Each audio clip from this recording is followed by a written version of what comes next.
Lutho Mfazwe on my channel.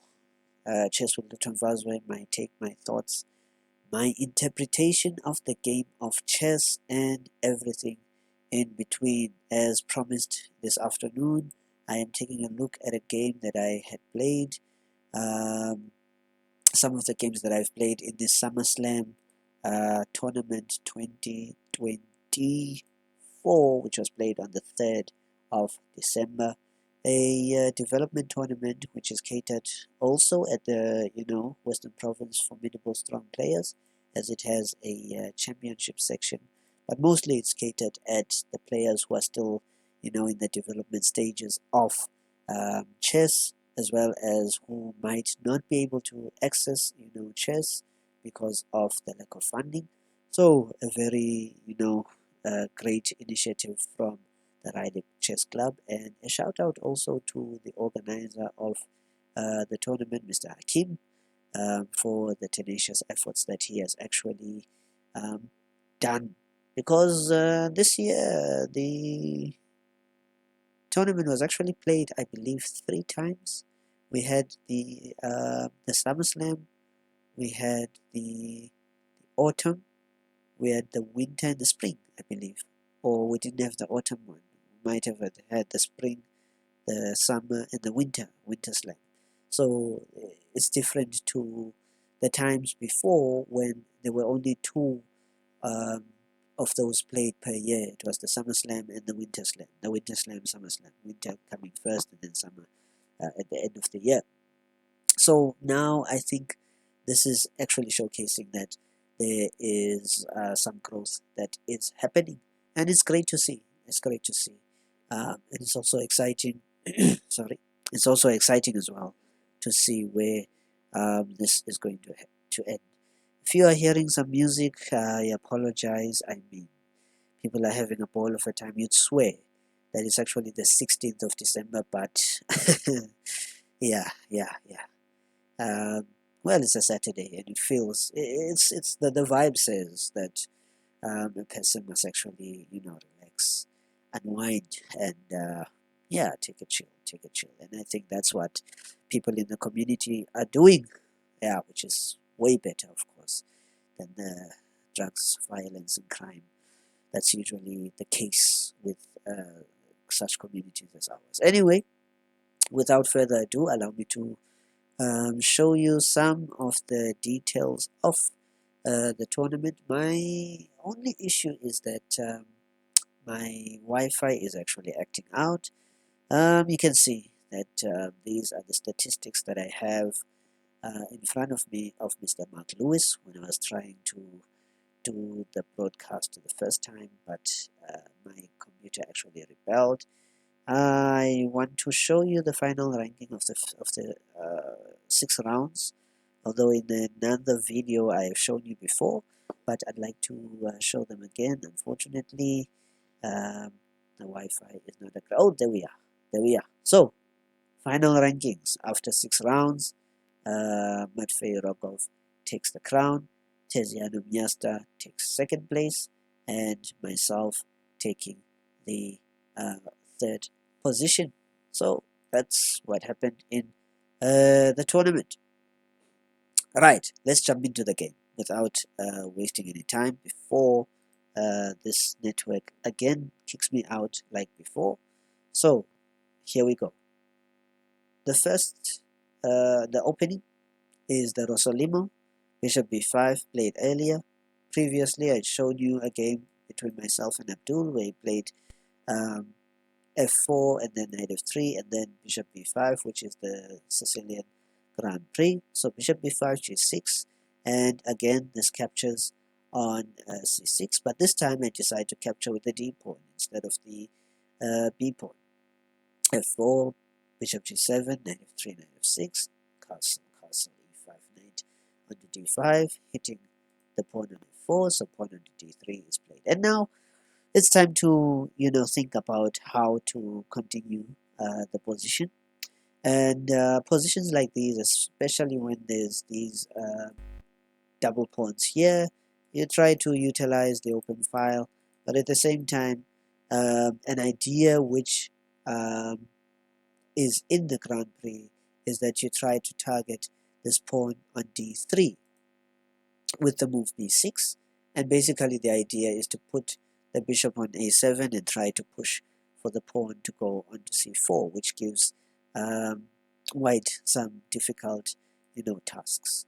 I'm not sure whether Mr. Lewis is actually aware of this plan, because I mean his last few moves, knight onto e4 and queen e1, have not actually done anything directed to stopping this plan, and unfortunately any now efforts in that direction sorry, are already too late, because if he should try to stop this move c4, unfortunately the pawn is not on a7, so now there's a possibility that I can play a4, and this would create some nice chances on the a file as well. So it would give some double-edged position.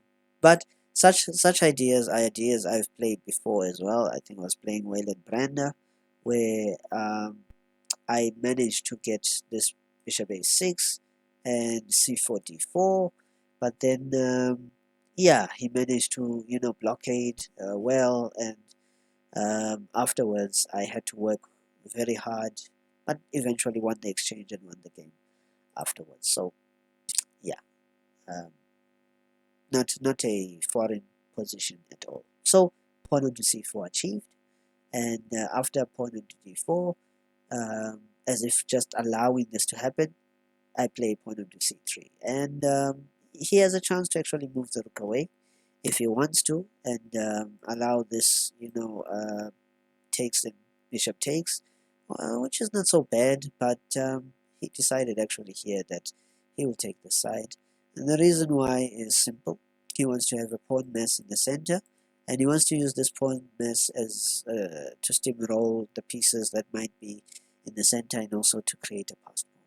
The only problem with this position is that I don't think his compensation is enough. I mean, if this pawn was not here, perhaps we could that the position would be debatable, but with this pawn here, yeah, his task is very difficult, especially yeah, with these two pawns, making sure that there is no passed pawns in the position. So yeah, pawn onto h6, pawn c4, knight onto c7, and rook onto b1, just targeting the pawn on b6, protecting the pawn.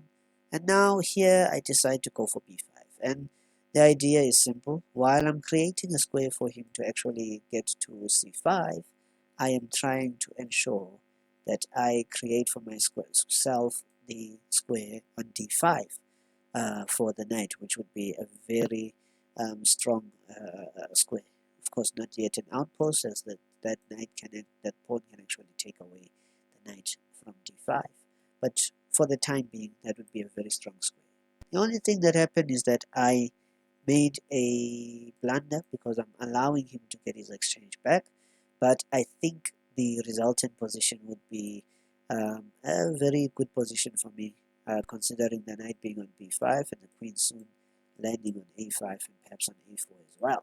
So queen onto c4 is what he played, knight d5, bishop d2, queen b1 check, and here I was skeptical of a position such as queen b5 takes, bishop takes here, because I did not like rook onto a8, bishop b4, takes when I've lost another pawn, and I felt like this might be a bit wrong. But actually, I got to notice that this pawn is hanging, and yeah, after bishop takes, the knight takes on f4. And now this is okay, because after that, the return and going it back into that position, with the pawn being gone here now, you can see the activation of the bishop is something that is on the cards as well. So at least in terms of piece activity, that bishop will be able to join into the game, which it did. Anyway, just to speed up the process, pawn onto c3 and pawn onto h5. And now the bishop aims to harass the knight on d2 and try to get some more exchanges, king onto f3. Now the threat is to play knight onto b3 and knight onto c5. so I had to make sure that I just stop that knight from activating itself. Now when I attack it, it would have to go back to an ugly square such as f1, or allow itself to be exchanged off, which I think won't be a good idea for white. So knight onto d6. Unfortunately, here Mr. Lewis touched this knight and had to move it. And he decided to move it to d6, obviously trying to trick me to make a queen here, but obviously I didn't have to be afraid of that, as the bishop can just drop back and keep the square there. And well, king onto f8 is not really the last move that was played. They played on a bit, but eventually, gave up. I mean, 2 pieces up. Yeah, so that is definitely game over. So yeah, that's the game with Mr. Lewis, and I'll be doing some more coverage of this tournament, the Summer Slam Tournament 2024. Yeah, so do stay tuned, and I'll just be putting in some pictures as well, so that you may be able to see, yeah, the beauty of the tournament in its, I don't want to say full splendor, because pictures sometimes do not tell the whole story of how an event is. So yeah, I'll post some pictures as well, so that you may be able to see how the event was looking, and the prize winners as well. And yeah, let's meet guys in the next video. Don't forget to like and subscribe. We have a WhatsApp group, as well as the YouTube channel. You can give your comments there, or you can leave us some voice notes on WhatsApp and let us know what you think. Yeah, and I was trying to actually, do a better outlay. I don't think this one says Riley Chess Club or SummerSlam. The purple now background, and the purple, thingy-majiggy that's going on. I don't think it says Riley Chess Club. I think red says it a bit better, but yeah, I was just trying some new colors. Yeah, you can let me know what you think about that one as well. So yeah, thank you very much, guys. I will see you guys in the next video. Cheers.